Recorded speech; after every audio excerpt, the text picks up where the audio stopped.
there's something called artificial intelligence, but there's nothing called angelic intelligence. It doesn't even register in people's head. And I have to register that in everyone's head. What does it mean? What does it do? Why does it exist? What's its purpose? So, but sometimes you get mistaken for it. How do you address that? Well, positioning a brand takes time. You have to be patient. First of all. Yes. I think the approach is very interesting because it has this human layer that is coming throughout technology and not the other way around.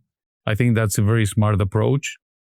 I think the name helps understand better what we do not see, but help us navigate not only turbulent times, and that applies to technology, applies to brands, applies to AI, applies to our souls, our nature, as you were saying. And I think it's really interesting how the idea you had is becoming more and more tangible the more and more you talk about it and how it resonates. The thing that it's going to cost you more is not marketing budget. It's going to help people reconnect with their essence, because now the hype is AI.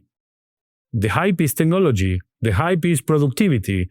The hype is automatization. The hype is efficiency. Love is not the hype. It should be. Beauty is not the hype. It should be. Yes. Human beings are not hype, and we should be. Yeah. So the challenge is, hey, hello, knock, knock. I'm there. Yes. Let me change the conversation for a bit. Yeah. And let me talk about Angelical. And you will say, what? What is this guy talking about? Yeah. But you see this pin over here? Yes. This is the World Cup trophy of 2022 of Argentina. Mm. So I was invited. This was December 2022. March 2023, I was invited to one of the most important AI conferences for the sports business. You know, institutions, clubs, athletes, everybody was there, and myself.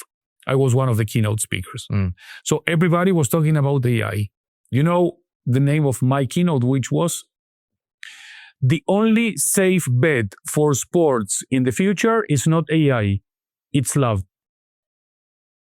And everybody was like, what? So I shared my keynote, and one of the VPs of FIFA approached me and said, I just love what you said, because that's absolutely true. Yeah. Technology changes, technology evolves, technology is always there for us, but the only thing that transcends time and space is love. The virtue. So if you ask someone in Bangladesh or in Argentina about Messi, they will say, we love Messi.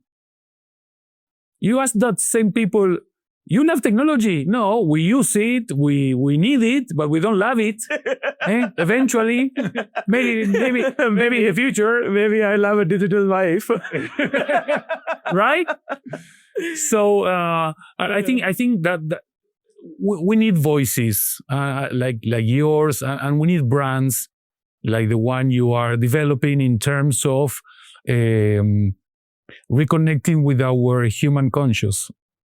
Yeah. Who we are, why are we here, what are we doing, and reminding ourselves that the pure essence of robots and technology is to ease our duties and give us free time to invest, I don't know, playing golf or reading or studying or creating new questions. Mm. But today it seems that we have become slaves of technology and not all the way around. Yeah. So lots of challenges. And while we are navigating turbulent and fascinating times, most of companies have not learned yet how to align its people behind its culture, values, leadership, etc., etc. Yeah. So how can you talk about super intelligence in an organization that still don't know how to answer the phone or reply to a DM on Instagram. Yeah. Explain me that. Yeah.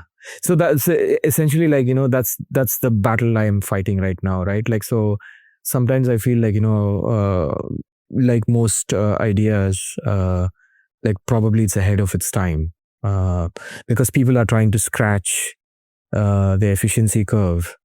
But I feel like, when you try to scratch too much, it's a drug that you take and you don't know the balance after that. You just get addicted to it.